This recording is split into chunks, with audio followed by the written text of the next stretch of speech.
The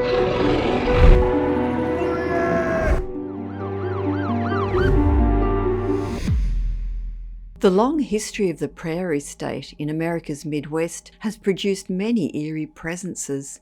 Here are just some of those resident ghosts witnessed by locals, visitors, and paranormal investigators.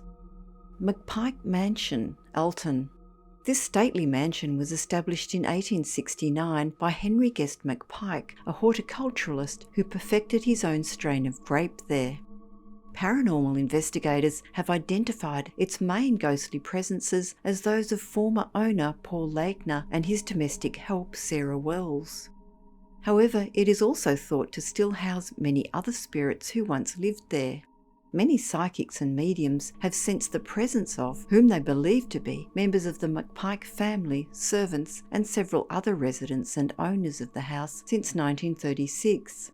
It is not uncommon for visitors to find in their photos of the mansion orbs, balls of light, and even figures appearing in the windows that were not visible to the human eye when the photo was taken. There are other phenomena which include flashlights dying out for no reason, flickering of the lights, and a strong fragrance of lilac in the attic. This was a perfume worn by Sarah. Also reported have been the disembodied laughter of children, objects disappearing, and unexplained footsteps and the scraping of doors. As Alton is one of the most haunted locations in Illinois, it's ideal to take a tour of the mansion during pre-Halloween days in October, which is when the city hosts ghost hunting events. Greenwood Cemetery. With burials in Greenwood Cemetery dating back as far as the 1820s, many tales of sightings there have been recorded over time. If you visit its Barrackman staircase at sunset, you may witness the spectre of a lone woman wearing a long white gown at the top of the steps. Witnesses say that although her head is bowed and she appears to be crying, no sound is ever heard. Amongst the other ghostly apparitions and misty forms that have been reported over time, another sighting over decades has been that of the Greenwood Bride. The story goes that years ago, a young woman's parents disapproved of her choice of husband because he was a bootlegger. The couple made plans to elope and marry, but tragically the boyfriend met with foul play while delivering bootleg whiskey.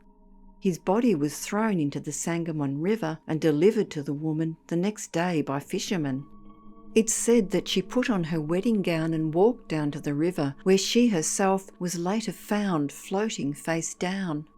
Ever since then, her ghost has been sighted walking silently among the tombstones, still wearing her wedding dress and wiping tears from her eyes.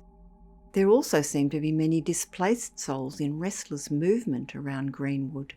A rundown old mausoleum, which was demolished in 1967, had been the site of strange screams and lights that were unable to be explained. The mausoleum was emptied prior to its demolition, and unclaimed bodies moved to a common grave across the road. Recent paranormal investigations have detected strange phenomena still emanating from this location. There are also ghost lights which have appeared over several generations on the southern edge of the Greenwood. The lights are believed to be the spirits of lost souls whose remains were washed away by a flood many years ago. It is thought that the spirits are searching for the places where their bodies were later buried. Greenwood's most notorious haunted location is in the Civil War section.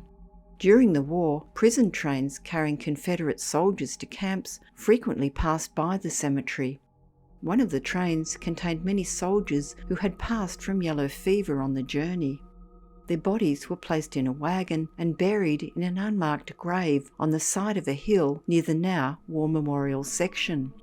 As the grave was hastily dug, it is believed that some of those men may not have actually been dead. There are many reports of these soldiers still walking the hills of Greenwood Cemetery, with many visitors claiming to have an uncomfortable feeling in this area. One even claims that he encountered one of the soldiers in person. He was strolling through the cemetery one day when he noticed a man standing among the tombstones.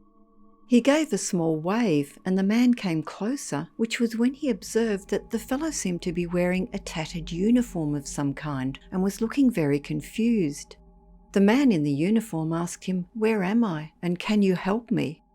The witness looked at him closely and saw fear in his eyes, then experienced a chill down his spine as the man in the uniform spoke again.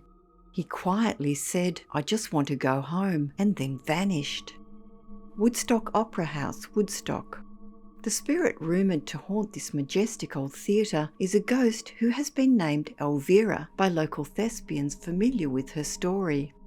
She is known to have once been a beautiful actress, with dreams of making it big for years, working hard on her skills. At some stage she auditioned for a lead role in an upcoming ballet, but was devastated when another performer was chosen for the part instead of her.